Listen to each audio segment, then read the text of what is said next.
Hola, ¿qué tal a todos? ¿Cómo están? Bienvenidos al podcast de la economía y otras cosas.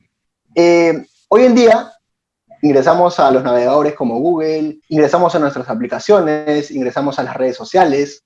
Quería enfocarme en la publicidad, en el contenido que te aparece, por ejemplo, en Google.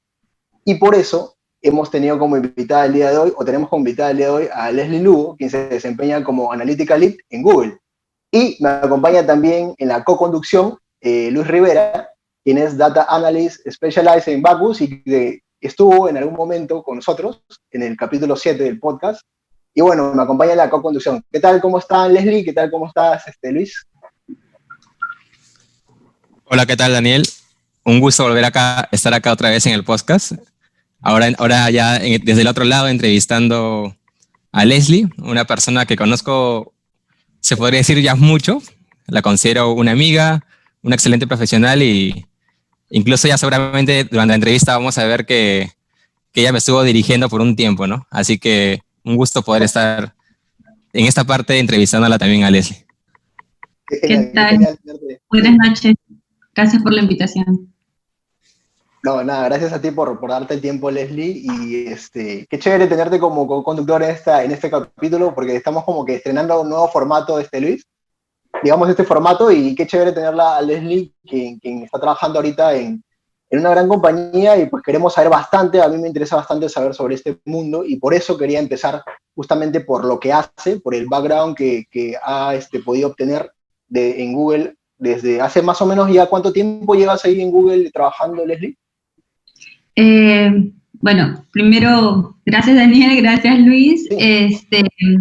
A ver, yo voy casi 2 años ya en Google, desempeñándome, como dijiste, como Analytical Lead, que será como el líder analítico de la región andina, y esto abarca Colombia, Chile, Perú e incluso a la región central. Claro, y cuéntame, lo primero que se me viene a la cabeza, pues, es preguntarte qué trabajos haces, cuál es tu día a día, tu rutina diaria de trabajo, qué haces, estás dentro de un equipo, lo estás liderando, cuéntame por favor lo que realizas, ¿no? Ok, un Analytical Lead es como un consultor interno en la empresa, ¿sí? Básicamente en países pequeños como el de nosotros, lo que existe es, Google tiene el equipo de ventas, de básicamente grandes clientes. Entonces, este equipo recibe de nosotros insights sobre la data de los clientes a los que ellos atienden y sobre la industria, de lo que está sucediendo en esas industrias en nuestro país. Nosotros proveemos esta información hacia ellos y hacia los clientes que atienden para ayudarlos a invertir mejor. Básicamente, ayudarlos a invertir mejor y llegar a sus metas de ventas en el mundo digital, ¿no? Entonces, lo que yo hago es básicamente análisis de datos. Claro, man, ya. Sí, porque en algunas conversaciones previas que tuvimos, por ejemplo, me comentabas de que aquí en Google Perú al menos se está enfocando más en eso, ¿cierto? En el análisis y ser como consultores para otros negocios de, por ejemplo, en qué producto invertir o qué producto le conviene, o sea, mostrarles los reportes de cómo está yendo el mercado y poder, según eso, tomar una decisión, ¿no? Entonces, básicamente aquí en Google Perú y de repente la región se enfoca más en eso, ¿no? No es tanto de crear modelos predictivos o de repente entrarle a la inteligencia artificial o machine learning, no, es otro tipo de trabajo. O sea, a ver, la inteligencia artificial o machine learning está en general en todo Google. O sea, cualquier persona que trabaja en Google te va a poder hablar de machine learning porque digamos que Google está formado a partir de eso. Pero cómo utilizamos la inteligencia artificial es lo que hace que los equipos sean distintos. Entonces, aquí tenemos al equipo de ventas en Perú, de grandes clientes, tenemos al equipo de cloud también que está creciendo mucho, pero nosotros no desarrollamos los productos de Google para Machine Learning. Esos desarrollos de los productos, o por ejemplo el algoritmo de búsqueda de Search, o de YouTube o Waze, eso no está en nuestra región, eso está más en Estados Unidos básicamente. donde está el equipo de ingeniería, por así decirlo, así se les llama. Y yo soy parte de un equipo regional, o sea, digamos que personas como yo también están en Colombia, también están en Chile, y formamos parte del equipo de data y análisis. ¿Y solamente ves parte de Perú o en general? No, claro, yo estoy en Perú, pero mi soporte es para toda la región andina y la región central. Entonces yo hago análisis de la industria, perdón, yo hago análisis de la industria que yo veo básicamente telecom y tecnología, y eso veo para los grandes anunciantes en todos estos países. Buenazo. ¿Y cómo es la relación con otros países? ¿Hay un aprendizaje, bueno, el hecho de que trabajes con la región, supongo que hay un aprendizaje continuo y mutuo entre regiones, entre países, ¿no? Solamente claro. Poniéndote un caso, yo también trabajo en toda la región y tenemos como una relación con diferentes países y un aprendizaje mutuo. No sé si podrías contarnos esa parte. Sí, claro. En Google hay mucha colaboración, ¿no? Y de hecho la empresa misma fomenta esa colaboración. Por ejemplo, yo asisto a las reuniones de los equipos de ventas con regularidad para poder saber qué es lo que se está haciendo o este cliente qué es lo que espera hacer, y muchas veces las cosas que funcionan en un país trato de replicarlas en otra. Claro. Para ver si esto funciona o proponerlas como una buena práctica para realizar. Entonces, hay mucha colaboración en los países. Sí. Y bueno, a mí se me ocurre, ¿no? ¿Cómo fue ese paso de Telefónica? Porque estuviste antes en Telefónica, antes de entrar a Google estuviste en Telefónica, ¿no? Sí. ¿Cómo fue el paso, ¿no? De reclutamiento de Telefónica a Google? O sea, ¿cómo es el proceso de ingreso? ¿Cuánto duró? ¿Cómo fue el proceso en sí? ¿Tuviste que viajar? ¿Las entrevistas fue videollamada? ¿Cómo fue más o menos eso?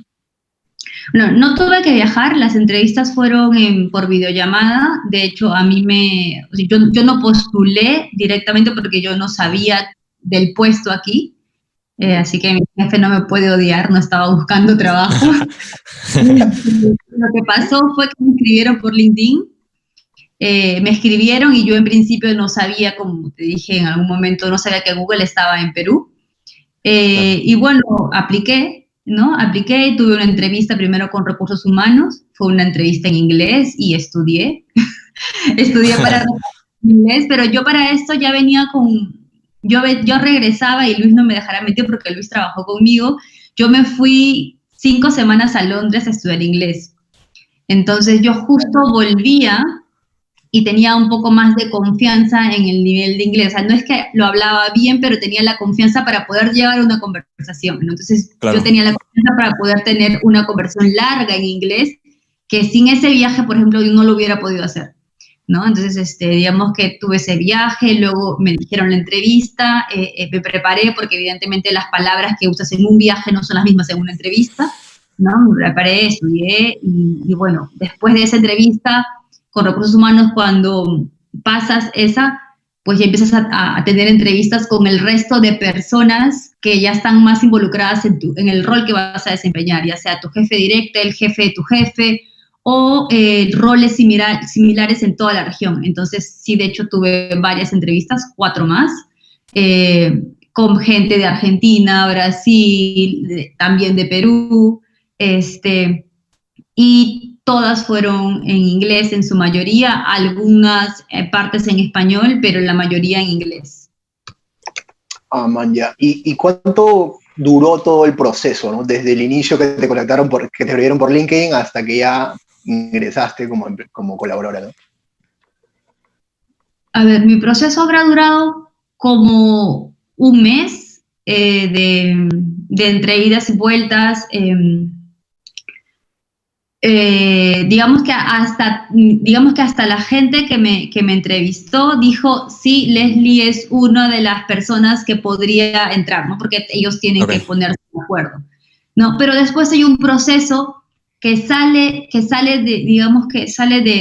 de la región o sale del país en donde se está reclutando, ¿no? No sé si esa es la mejor forma de explicarlo, pero me refiero a que Google tiene políticas de reclutamiento muy, muy serias y muy marcadas, entonces no tan solo es que te contratan a ti para pertenecer a Google Perú, sino que te contratan a ti y perteneces a Google en general, ¿no? Entonces, por lo tanto, tu expediente, tu file que se ha armado es revisado en general y digamos que cuidando mucho de que no haya sesgos, ¿no? Sesgos en el reclutamiento, ¿no? Entonces, fue un proceso entonces en total como de mes y medio, pero fue bastante bueno, o sea, ahí te das cuenta de la diferencia que existe entre los reclutamientos que yo había incluso tenido antes de los locales, ¿no? En este caso yo sentía que estaban como que muy preocupados incluso en decirme si es que yo no había quedado o sea, en general me ponían al día del avance que estaba teniendo o si es que se estaba demorando, por qué se estaba demorando, ¿no? Entonces, yo me sentí bastante acompañada en el proceso. Justamente eso, bueno, quería preguntarle también, ¿no? ¿Cuál es la diferencia entre una entrevista tal vez local y una entrevista de una gran empresa, ¿no? Como Google. Pero bueno, ya creo que la contestaste y me quedó claro. Pero quería saber también, durante la entrevista que tuviste con Google, que me mencionas que duró aproximadamente un mes y medio y tuvo como 4 fases, ¿cuál consideras que fue el principal, o sea, la experiencia, una experiencia que hayas tenido en ese mes y medio de entrevistas, o que tú consideras que fue algo bien retador, no sé, tal vez contestar no sé si tuvieron alguna dinámica o algo? No, o sea, no hubo ninguna de las preguntas raras que tú buscas en YouTube y que te dicen que Google las hace. O sea, no me hicieron ninguna pregunta rara o nada que parezca algo capcioso o esas cosas. Fueron preguntas muy enfocadas en el negocio y en mi background. Para mí lo más difícil fue, no era contar mi experiencia laboral, porque eso es algo que tu día a día, claro. Y lo venía haciendo. El tema era contarlo todo esto en inglés, ¿no? Entonces, sí salía agotada de las reuniones porque me implicaba un mayor esfuerzo, ¿no? Y además que hubo un día que tuve como 3 entrevistas seguidas. Entonces fue como 1 hora y media, casi 2, entre las pausas y esto, casi 2, hablando en inglés. Entonces fue pesado, pero bueno, terminó, ¿no? Entonces, Claro. Sí, pero, claro, entiendo. Disculpa, ¿te cayó a pelo el hecho de que hayas ido a Londres a poner en práctica el idioma, ¿no? ¿O es que ya estaba planificado o fue el destino? Como que te cayó a pelo de que hayas ido a Londres a practicar. ¿Fue por estudios o por viaje? No, yo fui por estudios y la verdad es que cayó perfecto. O sea, yo no lo planifiqué, no estaba buscando trabajo. Yo me fui a Londres en julio, volví a finales de agosto y estas entrevistas empezaron en octubre, más o menos. Claro. Y estabas continuando estudios en la rama en la que te desempeñas más. No, yo me fui a Londres solo a estudiar inglés. Ah, man, ya. Claro. Y hablando justamente sobre eso, ¿no? De tu carrera, tú eres ingeniera estadística de profesión. Sí, ingeniera estadística de la UNI. Exacto, ingeniera estadística de la UNI, igual que Luis. Y cuéntame, en ese paso en la experiencia universitaria, ¿cuándo te diste cuenta de que lo que tú ahora haces iba a ser tan demandado por en el mercado peruano o ya a nivel mundial por las compañías, ¿no? El tema de, por ejemplo, no has aplicado todavía acá en Google, me comentas, el Machine Learning o la inteligencia artificial, pero sí lo has hecho anteriormente en otras compañías. ¿Cuándo te diste cuenta de que eso iba a ser muy demandado el día de hoy, ¿no? Durante la carrera. La verdad es que no lo sabía. O sea, yo fui de las promociones o justo fui de la época en el que empezamos a ponernos de moda, por así decirlo, ¿no? Pero cuando yo entré todavía había mucho temor de lo que ibas a trabajar, ¿no? Lo genérico que decías, bueno, pues voy a trabajar en el INDEI, en el Jurado Nacional de Elecciones, en alguna consultora, pues, entonces era de eso lo que sabías de tu carrera, ¿no? Entonces, yo me acuerdo que hubo mucho esfuerzo de de los organizadores, el centro de estudiantes y demás, trayendo egresados a que nos cuenten su experiencia laboral. Y estos egresados ya habían estado trabajando en otras empresas que no eran estas las que te había dicho, o ni en el Estado, que ya eran más empresa privada, ¿no? Destacaban pues Telefónica, destacaba la SUNAP, que igual era como que medio privado o medio público. Entonces, como que ya veías algunos casos que sí estaban teniendo mucho mayor éxito fuera de lo tradicional que había sido aplicado los profesionales, lo que se había dedicado los profesionales de nuestra carrera, ¿no? Entonces, sin embargo, aún pues no había el auge que hay ahora, ¿no? Claro. La banca también está así como que impulsando sus áreas de inteligencia de negocios en ese entonces. Poco, pero sí estaban empezando, pero era poco. Sí, porque más tuviste Telefónica. Sí. Claro, las telco, ¿no? Entonces, pero tuviste un paso por una entidad financiera, ¿cierto? Donde ya de repente aplicabas ya esto. Sí, yo de hecho empecé a practicar en el BCP, estuve unos años ahí, y luego estuve en Interbank, de ahí pasé a Telefónica, ahí cambié de rubro, de estar en banca como 5 años a estar en telco como otros 5 años, y luego ya cambié a una empresa de tecnología que sería Google. Claro. Y me llama la atención, en estas compañías sí es donde aplicaste algún tipo de grado ya en Machine Learning, en los procesos de trabajo, en los proyectos, con tus equipos. ¿Dónde crees que, en cuál de estas compañías aplicaste en mayor cantidad día a día más este tipo de herramientas, ¿no? Bueno, definitivamente en Telefónica hicimos muchísimas cosas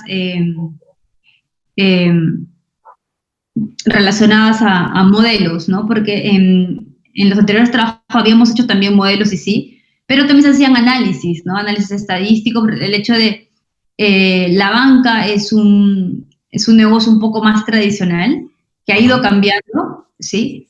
Pero teníamos mucha rigurosidad porque además está normado, ¿no? Tú no es que puedas dar un crédito sin que se siga lo que está normado por la SBS o incluso por normas internacionales, ¿no? Entonces, salir un poco de eso no es fácil, ¿no? En cambio, en una telco, el riesgo es más controlado, ¿sí? Y tiene mayor diversidad de productos también. Entonces, ahí, y justo trabajé con Luis en el último año que yo estuve ahí, pero trabajé 5 años ahí, y hacíamos los modelos de propensión a la compra, a la baja. Bueno, los últimos años me dediqué más a la baja, segmentaciones, pero pues, Camin, clusters, jerárquicos y todas esas técnicas que ustedes ya deben conocer mucho más, ¿no? Claro, Leslie, ahí un poco llegando, bueno, a este punto que ya estamos hablando de las técnicas y todo, bueno, que en verdad es una parte bien dura, ¿no? Bueno, conocimiento duro, bueno, de estadística, matemática, pero algo que siempre me asombró a mí estando y trabajando contigo era que tú tenías una gran capacidad de gestión. Y creo que una vez conversando contigo, bueno, en varias reuniones que teníamos, incluso ya no solamente fuera de lo profesional, sino también como patas, tú me comentaste que te sirvió mucho la experiencia que tuviste, por ejemplo, en Interbank, ¿no? Donde trabajabas con el área de campañas, por ejemplo. Y entonces a mí me gustaba bastante que tú podías mezclar la parte técnica y también la parte de gestión. No sé si podrías hablarnos un poco de lo importante que es esto, ¿no? Tal vez para un conocimiento duro como la matemática o la estadística. Sí, y gracias, Luis, y qué bueno que te acuerdes. Digamos que durante toda mi primera parte, trabajando con la parte más dura y más técnica de procesamiento de datos, me di cuenta, y en específico en Interbank, que normalmente o muchas veces mis clientes internos, que eran los equipos de marketing, no necesariamente aplicaban el modelo que yo había hecho, ¿no? Yo había hecho un lindo modelo de propensión al préstamo, ¿sí? Para que la gente pueda aplicar un préstamo personal, pero el equipo de producto, el dueño, el que define cuál es el precio del producto, en qué canal se vende y demás, no necesariamente estaba entendiendo mi supermodelo de regresión logística con splitwise, cortada y mis betas estadísticamente significativos. Entonces, no estaban entendiendo nada y evidentemente me daba cuenta que si es que ellos no lo entendían, no lo iban a usar y no lo entendían porque les iba a afectar. O sea, si es que ellos vendían más o si es que ellos vendían menos, les afectaba directamente a la cuota que tenían que llegar, porque eso es lo que pasa. Los equipos que somos como consultores no tenemos una cuota de ventas, pero el equipo de ventas, que son los que usan nuestros modelos, sí. Entonces, evidentemente hay un temor de, oye, de repente empiezo a vender menos, ¿no? Entonces, ante lo desconocido, mejor no, ¿no? Entonces, lo que pasó en Interbank en un momento era que teníamos muchos modelos, pero no necesariamente eran usados. Entonces hubo un momento en que el jefe decidió que íbamos a empezar a darle mayor soporte a la parte de campañas y no necesariamente a modelos, sino que íbamos a ir como que en pasos, ¿no? Ir evolucionando, digamos, en esa curva del business intelligence, ¿no? Que primero vas viendo qué pasó en el pasado y luego estás viendo qué está pasando ahora y luego en el futuro y luego predices y luego eres capaz de dar una receta, ¿no? Esa curva que todos conocemos de Business Intelligence. Entonces, en esa curva todos empezamos a hacer modelos, ¿no? A todos nos chocó porque evidentemente éramos ingenieros estadísticos y todos queríamos hacer modelos, ¿no? Como muchos, es como, quiero hacer un modelo y si es que no es un modelo, entonces no quiero ese trabajo. Entonces nos chocó, pero yo aprendí muchísimo porque estuve más cerca del negocio, pude entender realmente cuáles eran los puntos importantes para ellos, entendí que el modelo que yo sacaba era parte de un todo y que todo el resto de cosas eran importantes para finalmente tener un impacto en el negocio.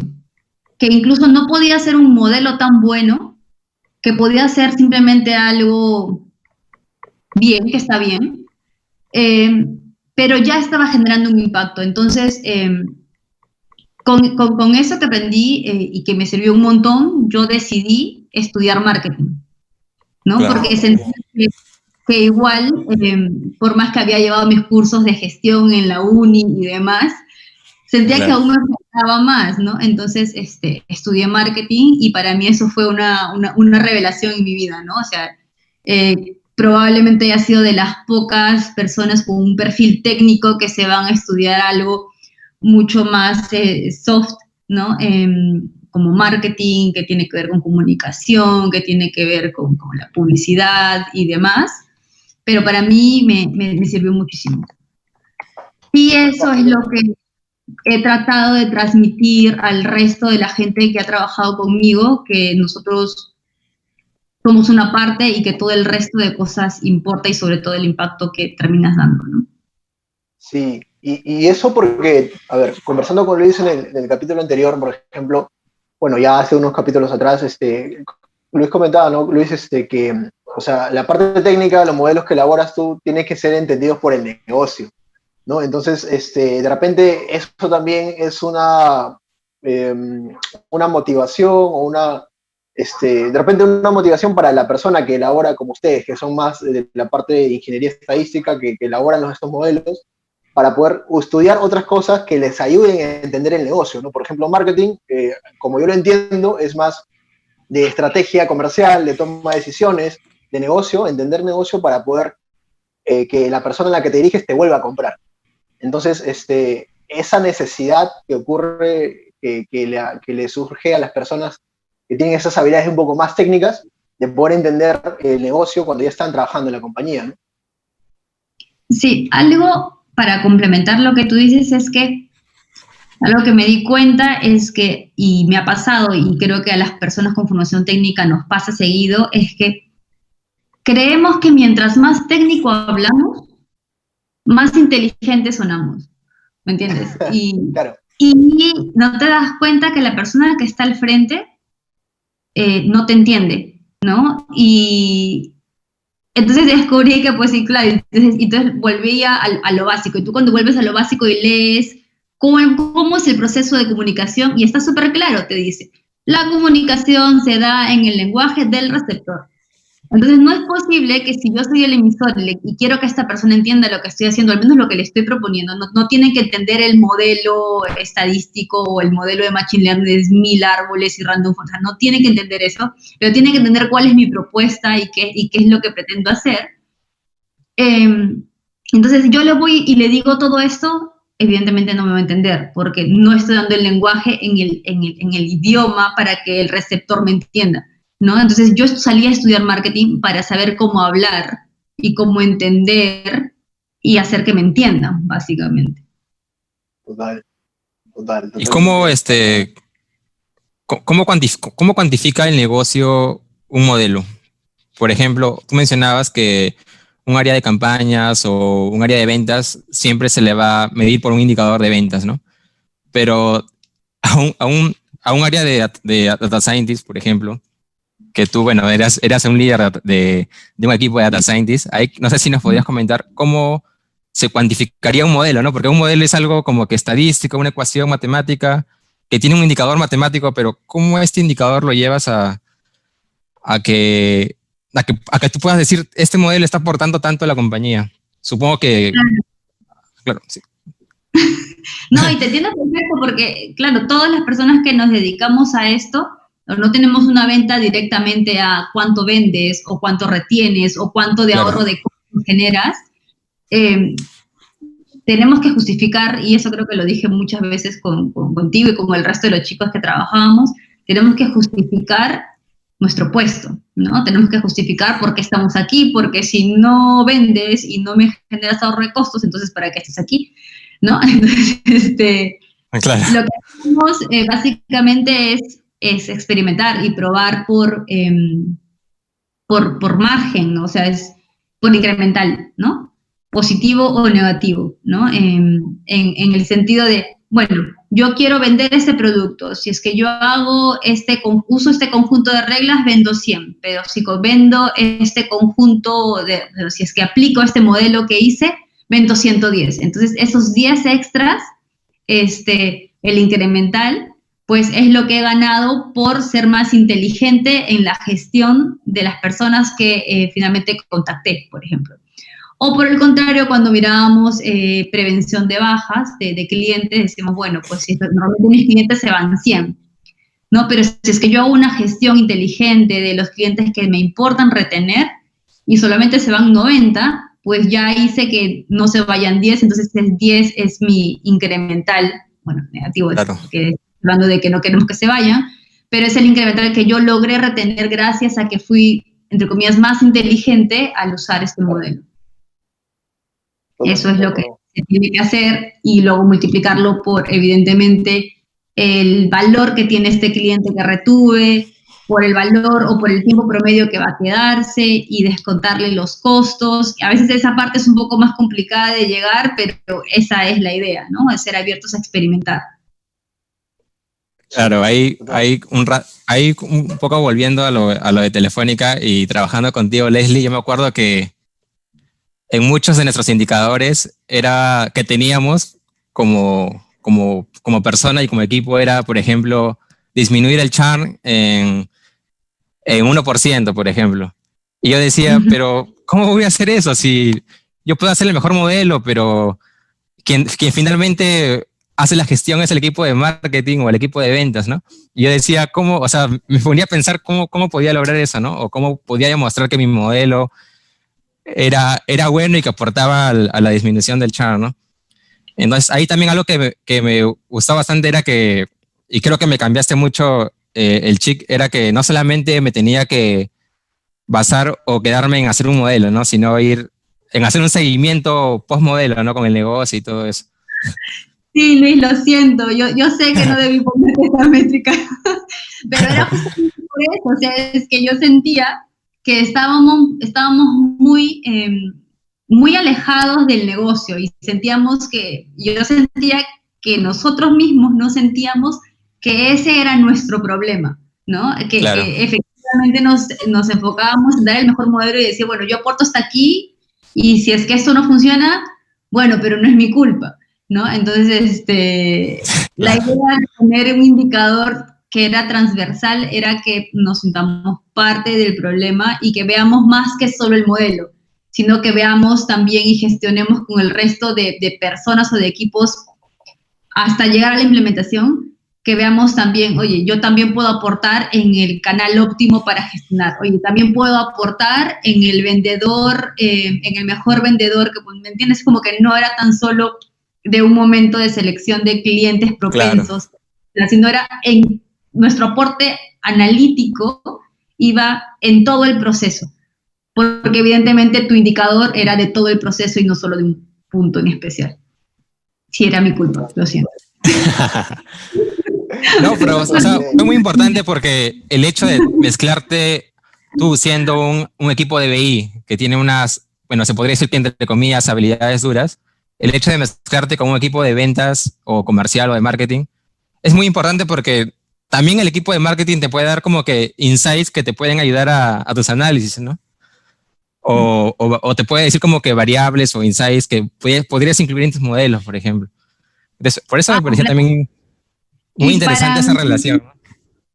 Y para tu tranquilidad, eso no solo te pasaba a ti, así como tú tenías el indicador de Chan, el otro equipo que gestionábamos de análisis de redes tenía fallback, ¿no? Entonces, estábamos todos en el mismo saco. Claro, en el mismo saco. Sí. Solamente para que nuestra audiencia entienda, churn, el concepto de churn es la fuga de clientes. Sí, sí, exacto, para que puedan entender toda esta terminología. Y nada, oye, qué paja esa experiencia que acabas de comentar, es valiosa. Sí. Quiero consultarte, ya que tú has aplicado todo este concepto que se ha vuelto muy de moda, el tema de Machine Learning, el tema en estos procesos, ¿qué tanto futuro le ves al mercado peruano, o sea, en las compañías que están utilizando este tipo de herramientas para añadirlos a sus procesos, agilizar, optimizar la venta, ¿no? ¿Qué tanto futuro le ves? Y porque es reciente y muy de moda aquí, al menos en Perú, ¿no? Pero en otros países ya se ha utilizado hace buen tiempo. Y acá está más enfocado a lo comercial, por ahora quizás. Sí, digamos que ahora está muy enfocado más, de hecho, en lo comercial, aunque no, en los bancos, en la parte también de cobranza y medición de riesgo, pero más está enfocada en la empresa privada. A eso quería llegar. Definitivamente la empresa privada es la que ha sacado mayor partido de estas tecnologías que de hecho existen hace mucho, con distinto nombre, ¿no? Porque cuando hacemos una regresión lineal, es una forma de aprendizaje de máquina, ¿no? Solamente que el término machine learning se ha puesto últimamente o hace 5 años o 4 años de moda, pero digamos que el concepto de empezar a aprender del pasado para predecir el futuro viene de hace muchísimo tiempo. Entonces, yo veo muchísimo futuro. Ahora, digamos que con la libre o sin el impedimento de toda la arquitectura que se necesita para elaborar estos procesos, pues yo siento que hay un enorme desarrollo que viene y también de parte del gobierno, ¿no? De hecho, con esta pandemia, no necesariamente en nuestro país o en nuestra región, pero han habido muchos países que han utilizado estas herramientas para poder predecir o para poder mitigar la propagación de COVID. Entonces, de todas maneras, están habiendo muchas más aplicaciones que solamente en el sector privado. Hay demasiado potencial. Y bueno, yo estoy feliz de que en uno de los mensajes presidenciales escuché por ahí hablar de integración de datos, bases de datos. Yo estaba feliz porque era la primera vez en mi vida que escuchaba al líder de mi país hablando de un tema tan tecnológico. Entonces, yo creo que estamos lejos aún, pero que sí sabemos que es bueno y que hacia ahí vamos. Por ejemplo, ya que mencionas lo de la pandemia y todo ello, como en las recientes noticias hablaba de la curva y todo esto en base a predicción y todo ello, entiendo de que hay cierto perfil de ingenieros de estadísticos o estadísticos en general que se enfocan ya en el estudio de eso, ¿no? Como cualquier otra carrera que tiene sus distintas ramas, también hay ingenieros específicos que se enfocan en el estudio de ese tipo de cosas, ¿cierto? Sí, existe la bioestadística que de hecho se dicta en la Cayetano. Manja, claro, claro. Y sí, pues todo ese tema que en algún momento toqué con Samuel y estábamos conversando ahí, pero es otra especialización. Obviamente la carrera de estadística tiene como que es multidisciplinaria, ¿no? Hay varias ramas y bueno, tú, Leslie, mencionaste, bueno, en el BCP como que viste parte así de modelamiento, luego en Interbank como que te fuiste a la parte de campañas, luego ya en Telefónica viste lo que es ya manejar un equipo de data scientists, y luego ya en Google ya estás enfocándote en la parte como que más de marketing, de ventas, ¿no? No sé si, ¿qué otro rubro o en qué otro sector tú estás interesada tal vez o te gustaría, no sé, te da la curiosidad de poder más adelante, quién sabe, poder incursionar, ¿no? Dado que la estadística, bueno, es multidisciplinaria, ¿no? Bueno, primero voy a hacer la aclaración que a lo mejor no terminé de contar todo, pero bueno, en el BCP sí hacíamos modelos, hice algunos modelos. En Interbank estuve en campañas, pero luego no terminé la historia, pero en ese momento cuando las cosas empezaron a ordenarse un poco mejor, empezamos a hacer modelos nuevamente. Okay. ¿Sí? Y luego entré a Telefónica. Y bueno, algo que me llama la atención a mí es el Internet de las cosas. Así que yo espero en algún momento poder empezar a hacer análisis ya no de data, de comportamiento de personas o de gente, sino más bien de todos estos nuevos artículos smart que se están empezando a crear y que están generando también mucha data, ¿no? Entonces, sensores, tu lavadora, hasta tu reloj, que es de lo más usual, por ejemplo, que podrías relacionarlo, ¿no? Pero sí, creo que en un momento como esto sigue creciendo, también van a necesitar gente que empiece a hacer análisis de estos datos, ¿no? Claro, con el fin de elaborar modelos de recomendación, o sea, recomendadores. Existe de todos, ¿no? O sea, tanto de recomendadores para hacerte la vida más simple, pero por ejemplo, estos sensores que miden el nivel del agua, el caudal de los ríos, que también es un tema de prevención.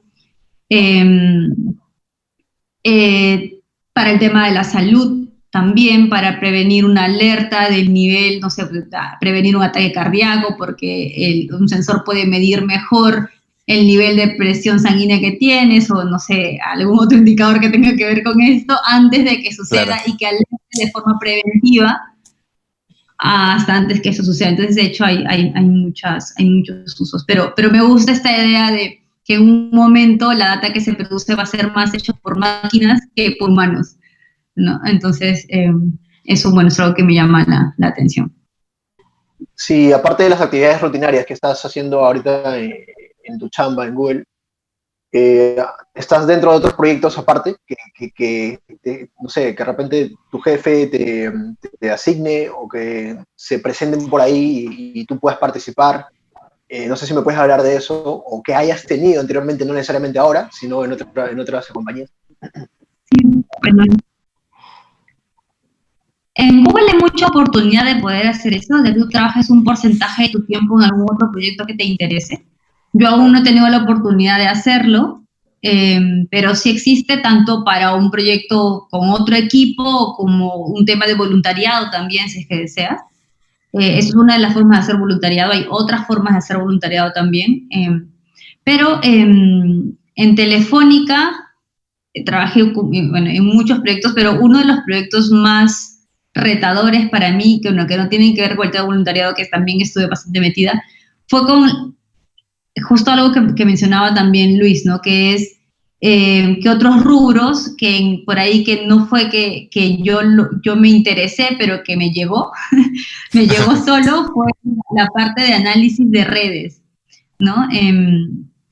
Y ese fue un reto bastante grande porque yo de redes, pues, no sabía nada, ¿no? De cómo funciona la red 3G, cómo funciona la red 4G, y empezar a hacer analítica de datos de las antenas o analítica de la experiencia de red que tiene un usuario, pues fue bastante distinto a lo que estábamos acostumbrados a realizar. Y de hecho creo que eso fue una de las palancas que hizo que a mí me fuera bien en Telefónica, ¿no? Porque creo que abarcamos en general todo el equipo bastante bien esta nueva data que nos permitía mirar desde otro ángulo lo que estaba pasando con el cliente, ¿no? Y no tan solo desde un punto de vista que tradicionalmente ya habíamos visto. Y para darte algo de contexto, siempre habíamos visto el comportamiento de un cliente, siempre teniendo en cuenta todas las políticas de confidencialidad y demás. O sea, para mí no era Daniel, no era Luis, era simplemente alguien, ¿no? Habíamos visto desde el punto de vista comercial, ¿no? Analizamos su comportamiento de esta persona, pero nunca habíamos visto qué es lo que le estaba pasando cuando experimentaba nuestro servicio, ¿no? Si es que se le caían las llamadas, si es que no podía navegar, si es que tenía una navegación muy lenta, si realmente estaba conectándose a la red que debería conectarse. O sea, digo, si tú tienes un celular que soporta una red 4G y tienes un chip que soporta la red 4G y estás en una zona que tiene 4G, que sabemos que es mejor que la de 3G, tú deberías navegar en 4G. Entonces, había distintos motivos que hacían que esta persona no navegue en la mejor red para ellos, que podía ser un tema de señal, un tema de la empresa, pero también podía ser un tema de tu celular, ¿no? Entonces, es algo que, por ejemplo, mucha gente desconoce, que a veces tú no tienes la mejor experiencia en la red porque tu celular no lo aguanta, ¿no? Y es difícil de explicar, ¿no? Porque tú sientes, no tengo red. Es un problema, crees que es un problema de la empresa y a veces es de tu celular. Entonces, esa parte, entender cómo funcionaba todo ese mundo, y ya no era un soporte mío, y yo había estudiado estadística, sí, pero había estudiado marketing, entonces yo siempre estuve como que orientada por ahí, pero en este caso me tocó trabajar con un equipo de redes, ¿no? Que básicamente ingenieros en telecomunicaciones, básicamente, ¿no? Entonces, fue un proyecto bastante interesante que al final dejó de ser proyecto y terminó siendo parte de mis funciones, ¿no? O sea, yo era la que llevaba la analítica para la prevención de la baja, que eso era más con marketing, y redes, que eso era con el equipo de redes y con el equipo de marketing, porque analizábamos cómo impactaban esta experiencia de la red en una salida del cliente, que era un tema que le importaba también a marketing. O sea, empezó como proyecto y ahí Luis todavía no existía.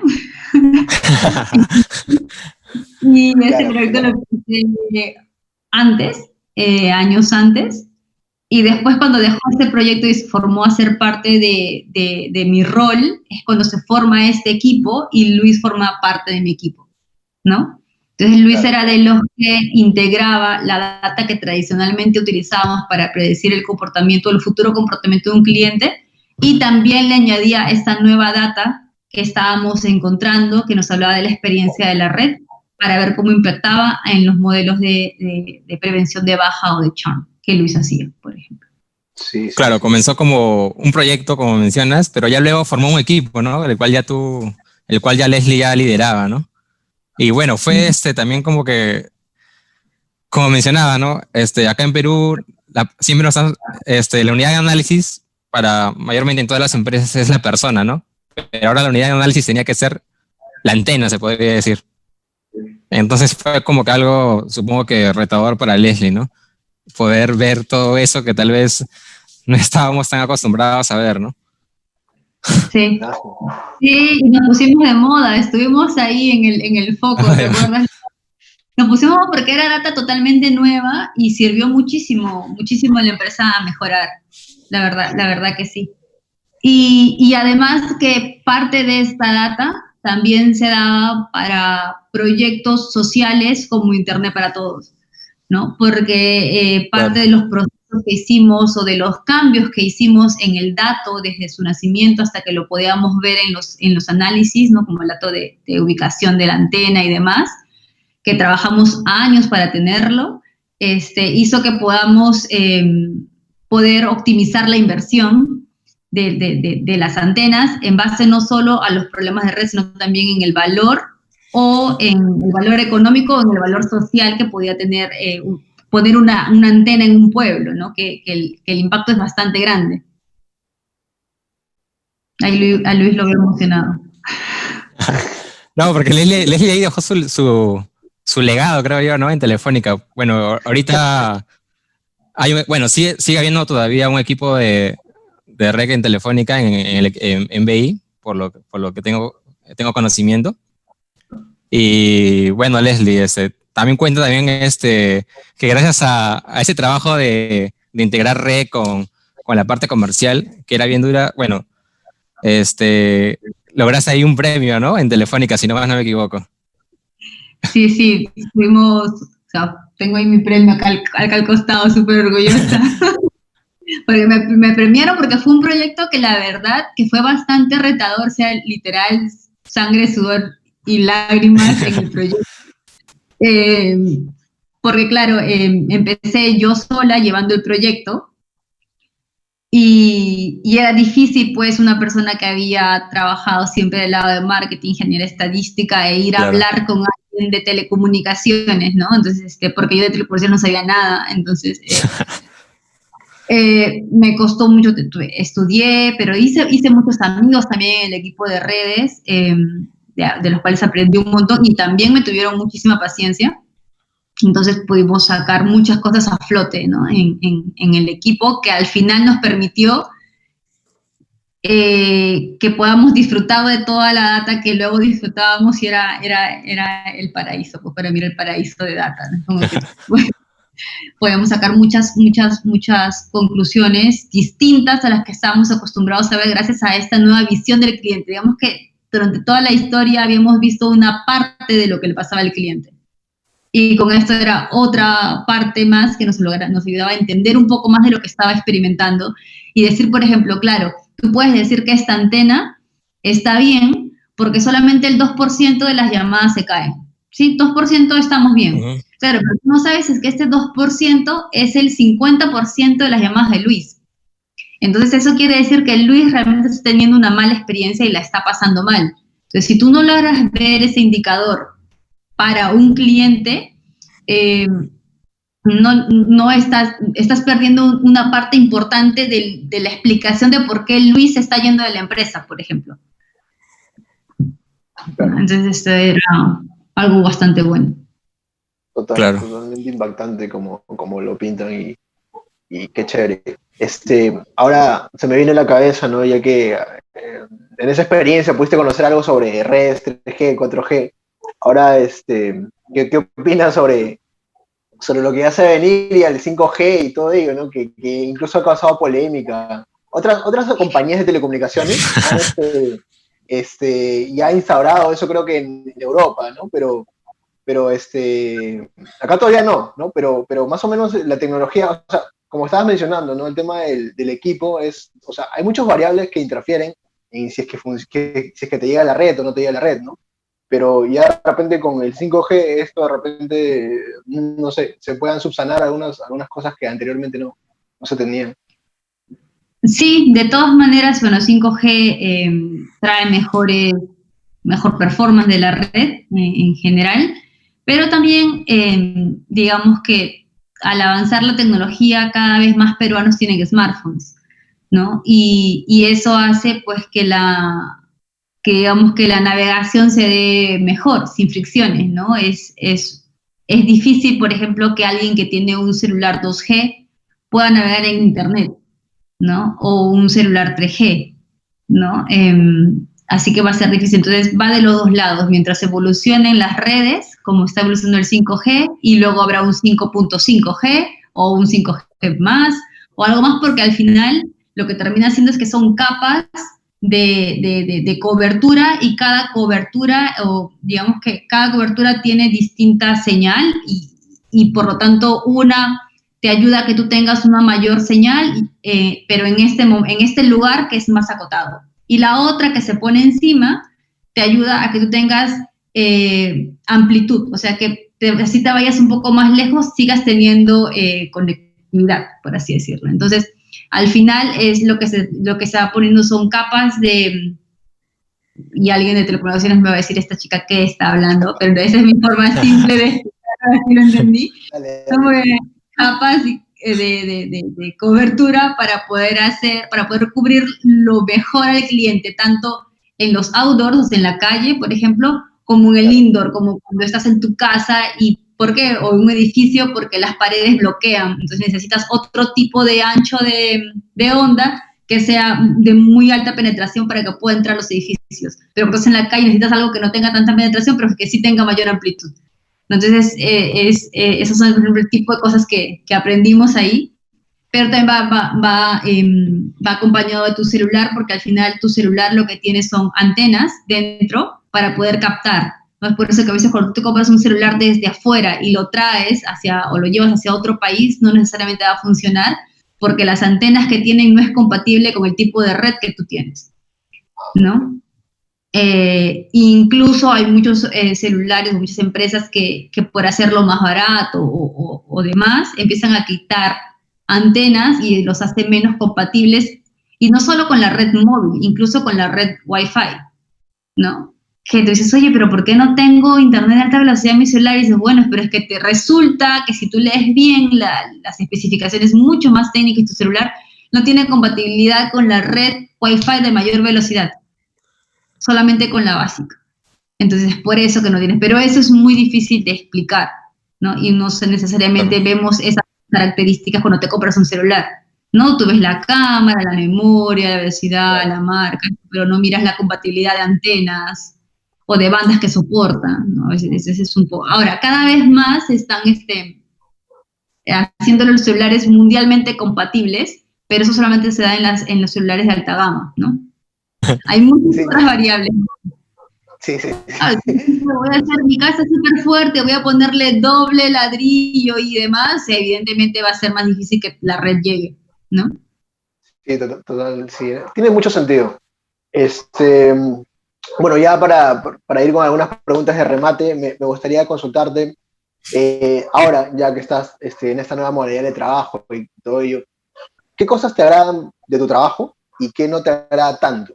Aunque me parece difícil que chambeando en Google, no sé, la idea que yo tengo, que te agrade todo y que sea muy difícil que no te agrade algo. Entonces, no sé, cuéntame por favor, qué te agrada mucho de tu trabajo y qué no te agrada tanto, ¿no? De repente.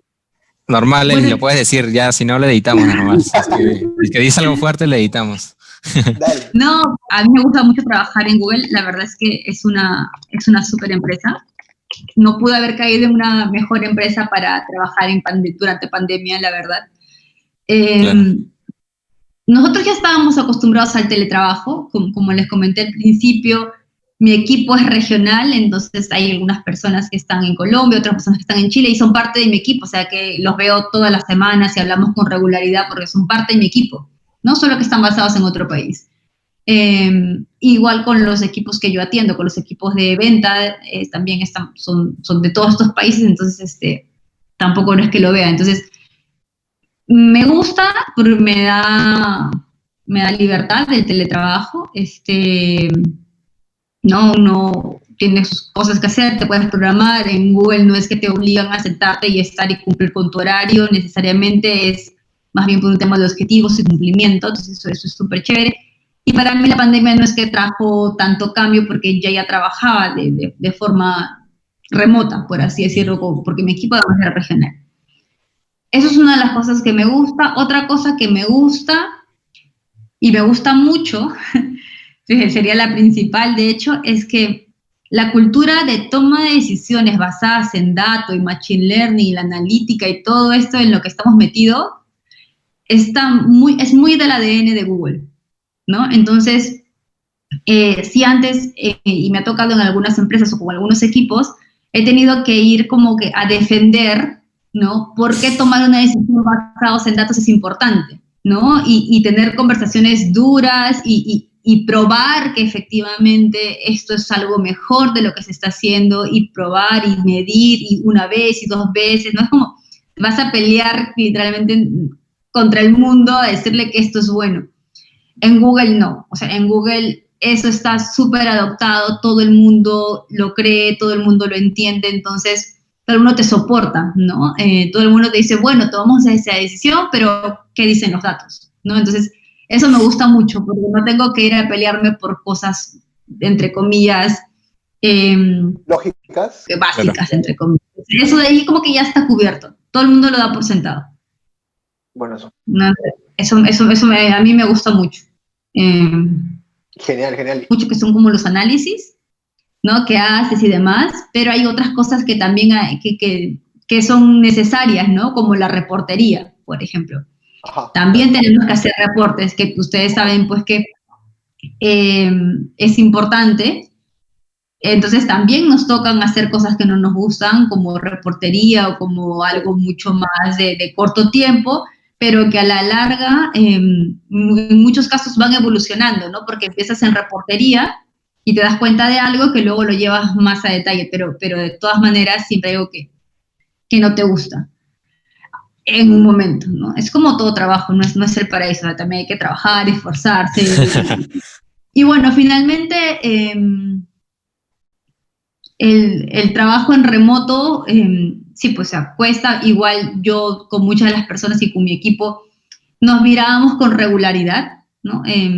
Una vez cada 3 meses me encontraba con al menos uno de ellos, porque habían eventos y viajábamos para estos eventos, entonces nos encontrábamos.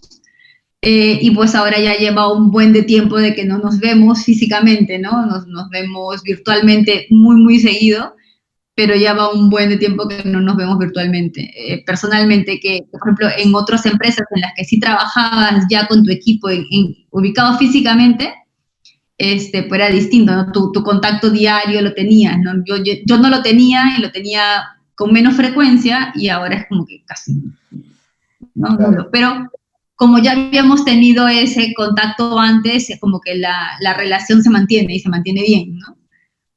Pero sí extraño mi oficina, ¿no? Sí extraño gente, ¿no? Un equipo, ¿no? Sí se extraña. Esa oficina en la que estabas, que es la de Miraflores, ¿cierto? La única que físicamente está aquí en Perú. Sí, Exacto. está. Y es que yo estaba viendo algunos videos, pues, de cuando se aperturó esa oficina en YouTube, que están ahí en reportajes, etc. Cuando se aperturó, bueno, Google ya está acá desde hace 11, bueno, ya estamos en 2020, hace 11 años, creo, pero esa oficina se apertura el año pasado, no estoy seguro. Sí.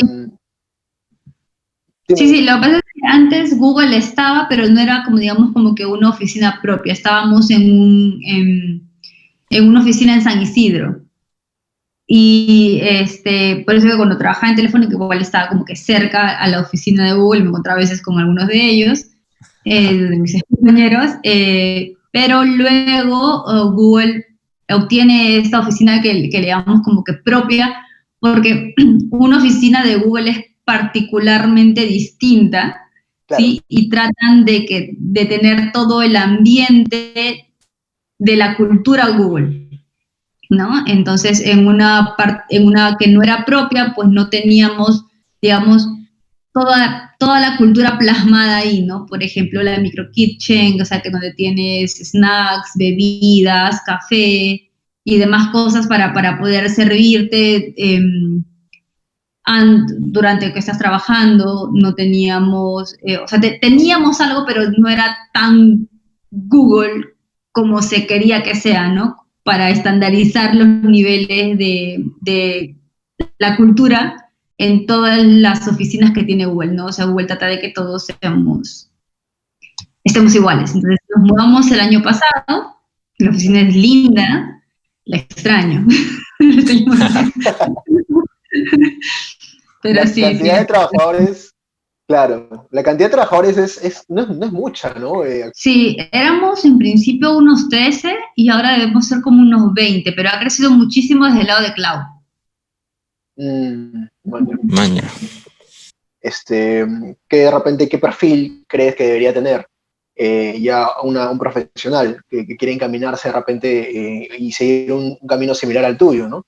¿Qué habilidades crees que debería de tener un profesional, ¿no? Bueno, más que perfil, efectivamente algunas cosas que ayudan o algunas habilidades que ayudan. A ver, probablemente alguien que está metido en la analítica sabe pues que tiene un pensamiento cuantitativo. Así que eso está como que dado por sentado. O sea, si tú eres ingeniero estadístico, industrial, o ingeniero economista o whatever, yo sé que tienes un pensamiento analítico. Entonces, Claro. eso no va a ser un diferencial del resto de personas, ¿no? Lo que sí va a ser diferencial es tu capacidad de comunicar lo que haces. Entonces, eso para mí es muy importante, ¿no? Porque tú no, bueno, salvo algunos otros perfiles, vas a trabajar con más personas, ¿no? Y tienes que ser capaz de comunicar tu propuesta, plantear una solución, entender el problema de negocio. Entonces, tienes que ser capaz de comunicarte y relacionarte con más gente. Entonces, para mí eso es una de los skills bastante importantes. Otra cosa más que yo diría que es importante, bueno, definitivamente el inglés. Las empresas tecnológicas más grandes no son evidentemente de Perú o de Latinoamérica, ¿no? Entonces, si estás apuntando en una empresa internacional, el inglés es algo que te sirve, entonces estudien, no lo dejen. Yo lo dejé mucho tiempo y me cuesta y me ha costado volverle a entrar, entonces es muy importante que tengan el inglés. Yo ahorré mucho tiempo para este viaje a Londres, así que yo la verdad es que sí recomiendo que se vayan de viaje. Aquí en algún lugar y está bien, pero luego sales de estudiar y hablas con tus amigos del inglés en español. O vas al cine o vas a algún lugar o a tomar el bus o el metropolitano y hablas en español y escuchas en español.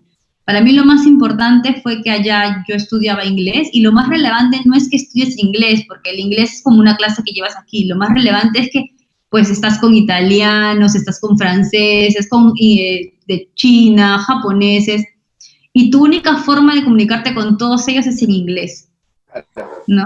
Entonces sales y claro, y tú quieres conocer la ciudad y te tomas el sub y pues tienes que hablar en inglés, escuchas en inglés, vas al museo y escuchas en inglés y todo, ¿me entiendes? Como que toda la inmersión, no solamente la clase de hora y media, 2 horas que puedas tener, sino todo el resto del ambiente está diseñado en inglés.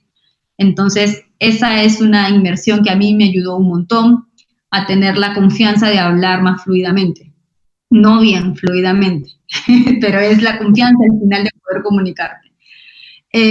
Lo otro es que yo creo que si es que eres una persona que está metida en el mundo del análisis, hay 2 cosas que van naciendo, ¿no? Y que son importantes, que están relacionadas, que es la curiosidad, ¿sí? Porque tú estás diciendo, uy, ¿y este cliente por qué se fue? ¿Y pero por qué? Y a ver, voy a mirar esto, y a ver, voy a mirar esto. Es como, la curiosidad es a mí es algo que creo que me ha ayudado, porque intento satisfacer esa curiosidad a través de los datos, ¿no?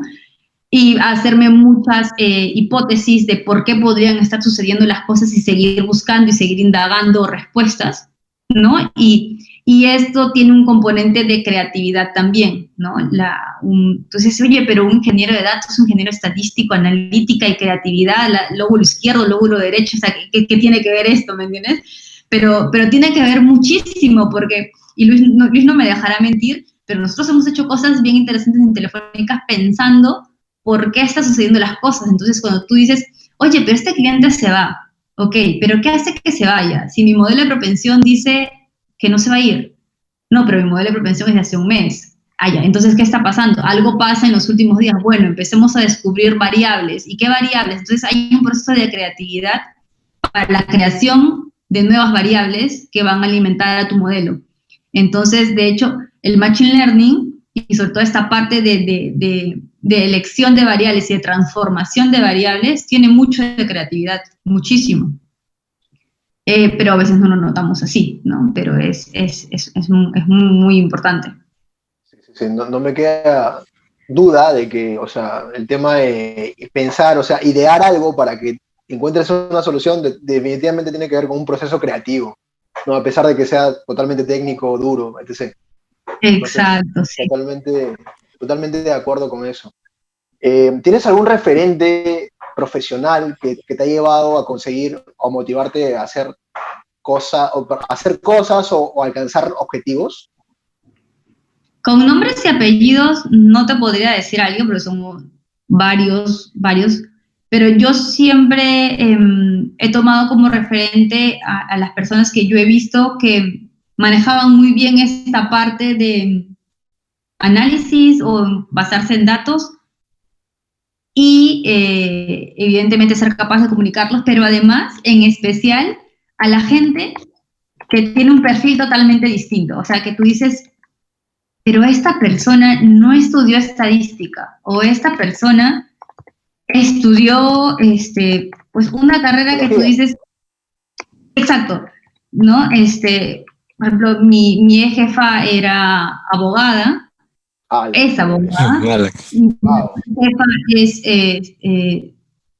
es socióloga, Wow, qué chévere. y yo conocí a alguien que había estudiado zootecnia, y que todas estas personas estaban finalmente metidas y liderando temas de análisis, temas analíticos, equipos analíticos. Entonces es como dices, oye, mira, si tú estudiaste estadística, y esa era parte de mi motivación, si tú estudiaste estadística y tienes este problema, mira, esta persona estudió derecho, que no, o sea, en su formación no llevó analítica, porque no lo llevan, y ha llegado a este punto en su carrera, y ha llegado a este nivel, tú teniendo más herramientas, ¿cómo no lo vas a hacer? ¿Me entiendes? Entonces, yo sí encontré algunos referentes. Claro, te sirve como motivación, ¿no? El hecho de que otras personas que tal vez no han visto mucho análisis, también lo puedan aplicar, ¿no? Ahí, bueno, quería preguntarte un poco sobre cómo tú, bueno, ya tú eres líder en Google, también has sido líder en Telefónica. ¿Cómo conformas un equipo analítico? ¿O qué perfiles debería tener, no? Por ejemplo, voy a hacer algo hipotético, ¿no? Si te dijeran, si tú inicias en un trabajo nuevo y te dicen contrata a alguien, ¿qué perfiles tú buscarías en el mercado, no? No sé, ponte, ¿no? Un estadístico, un sistemas, alguien de marketing. Pues definitivamente todas ellas tienen que tener pensamiento cuantitativo, todas, ¿no? Porque vamos a hacer un equipo de analítica, ¿no? El punto, y para esto, quitar algunos mitos. Una persona que ha estudiado Derecho o una persona que ha estudiado otra carrera, no quiere decir que no tenga un pensamiento analítico. Es otro tipo, no basado como nosotros en modelos estadísticos o en estadística o machine learning, pero igual es un pensamiento crítico, ¿no? Que tiene estos componentes de curiosidad, de entendimiento de negocio y pensar y tener un pensamiento crítico. Entonces, todas ellas tienen que tenerlo de todas maneras, pero luego es súper importante que haya una persona que sea mucho más técnica, que tenga habilidad de comunicar también, pero que su fuerte sea más técnico, y luego tener otra persona que sea, para mí de lo básico, ¿no? Porque de ahí le podría poner todo el mix que tenemos, pues, del arquitecto, el ingeniero, el business, claro, ¿no? Claro. El data, no, pero para mí lo básico, si es que no cuento al ingeniero, el arquitecto, suponiendo que estos perfiles están en los equipos de sistemas o de IT, suponiendo eso, que están ahí ya, porque son necesarios, y solamente me centro en un equipo que haga análisis, estaría hablando ya de data science y de business analysis, ¿no? De estos dos, básicamente. Leslie, ya para terminar, la pregunta, bueno, más que todo, ¿qué sugerencia tendrías para nuestra audiencia, que son chicos estudiantes que posiblemente están estudiando ingeniería estadística o perfiles afines de repente, o que de repente no saben que van a caer en un área de inteligencia de negocios comercial, así como has comentado que hay perfiles muy distintos que terminan estudiando inteligencia de negocios o terminan haciendo análisis como los que haces? ¿Qué sugerencias para esa juventud que actualmente está estudiando o ya va a ingresar al mercado laboral, ¿no? Si es que están estudiando, bueno, definitivamente el inglés. Es súper importante que lo lleven en paralelo, que no lo dejen.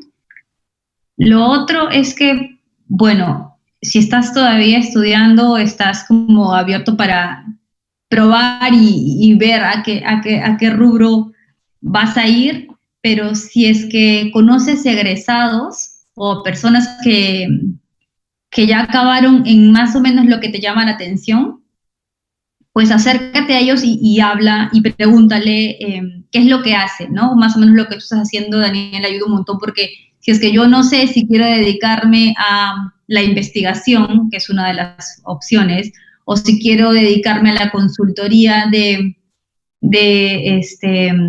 no recuerdo el nombre, pero por ejemplo como Ipsos, como Arellano, investigación de mercados, ¿no? Entonces, y lo otro que estamos hablando ahorita, que es la parte ya más de data mining, lo que era el machine learning y demás, entonces como que hay varias formas. Entonces te diría es acércate a los egresados, acércate o busca este tipo de contenido para que puedas realmente ver qué es lo que a ti te llama la atención, ¿no? No todos van a ser data science, no todos tienen que ser data science, porque cada uno tiene distintas cosas que nos gustan, ¿no? Entonces lo importante es como que ir buscando, porque en algún momento vas a tener que decidir, ¿no? Entonces es mejor decidir en base a conocimiento que has ido adquiriendo de parte de otras personas, ¿no?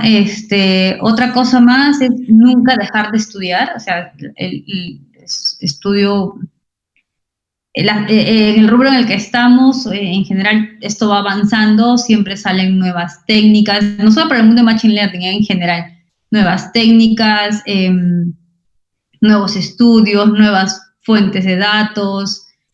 Entonces, es bueno seguir estudiando y, por ejemplo, mucha analítica en el mundo digital, que eso pues, dentro de sus opciones, ¿no? De empezar a hacer análisis del mundo digital, que es algo que con COVID ha estallado y que son cosas que, por ejemplo, yo hago, ¿no? No necesariamente machine learning per se, pero también es mucho análisis y toma de decisiones basadas en datos de lo que sucede en el mundo online.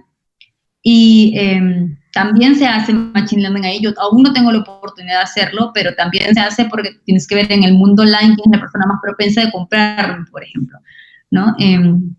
O hacer una segmentación, pero también se hace. Entonces, eso es algo que todavía no está explorado, creo yo, no conozco, al menos yo, a alguien de mi carrera o de mi facultad que se haya metido a hacer analítica en el mundo online, pero es una opción también. Entonces, les diría eso, ¿no? Que empiecen a leer, investigar y buscar para que en un momento sepan.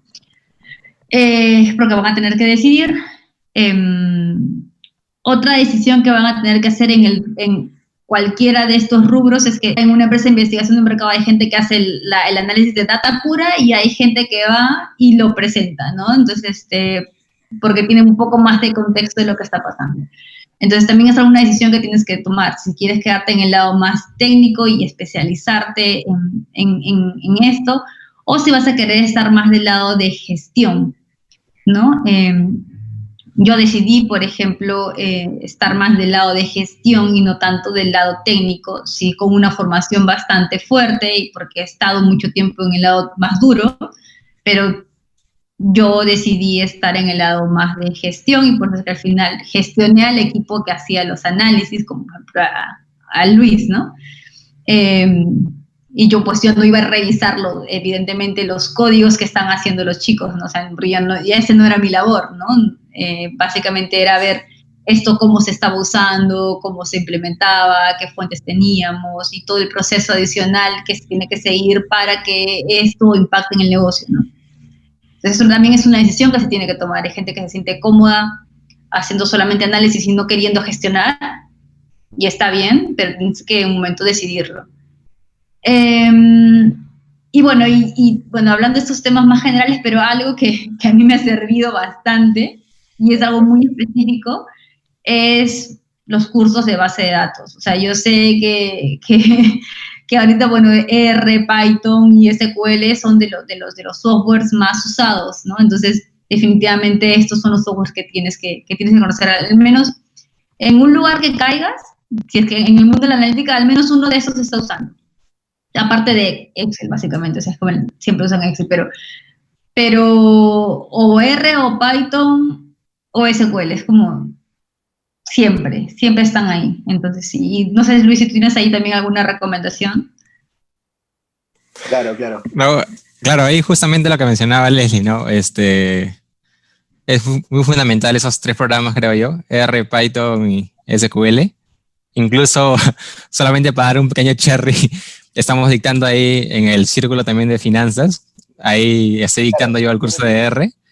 Sí. Y me pareció también genial, ¿no? Que el club de finanzas, que tal vez es un club tal vez más orientado a la parte de gestión, ¿no? Que es que hay de gente de profesión de administración, economía, auditoría, industrial, se quieran ahora enfocar también en esa parte, ¿no? Ahí también lo felicito a Daniel por también ya darle la curiosidad de poder aprender esos temas, ¿no? Claro, Bueno, y me dio la oportunidad de poder dictar, ¿no? Así que le agradezco también. claro, pero es que el punto es que cuando tú vas a hacer análisis de datos, los datos no te vienen listos para hacer un análisis, no te vienen bonitos, entonces tú tienes que meterte Claro. y hacerlos analizables, por así decirlo. Y esto lo haces con herramientas de manipulación de datos, y las más conocidas en este mundo es R, Python y SQL. Buenazo. Como en algún momento lo comentamos, todo en este mundo es información y por eso es que estas herramientas sirven para gestionar esa información y todo ello. Ha sido más de una hora, creo que hemos fluido bastante en esta conversa y nos hemos dejado llevar bastante. Ha sido muy chévere, la verdad. Muchas gracias por estar aquí y darte el tiempo. Muchas gracias también, Luis, por estrenar, digamos, este formato como co-conductor y gracias por esto. Espero que no sea la primera vez. Quizás podamos estar más adelante ya tocando otro tema, de repente, en otro formato y muchas gracias, Leslie, por todo el conocimiento que nos has dado, por todo el contenido que Así sea. has comentado, y por la experiencia, ¿no? que nos has contado sobre tu background. De nada, Daniel, muchas gracias a ti, a Luis, y bueno, a los chicos que lo van a escuchar. Espero que les sea útil, básicamente, y nada, que se esfuerce, o sea, nada se consigue sin esfuerzo, o sea, a nadie nos han regalado nada, todo hemos tenido que trabajar duro para llegar a donde estamos, entonces, a trabajar duro, y ya está. Ha sido Leslie Lugo, quien con sus conocimientos y experiencias nos ha mencionado, nos ha comentado sobre todo lo que representa trabajar en Google, ¿no? y la experiencia que ha ido llevando. Muchas gracias por este capítulo del podcast de la economía y otras cosas.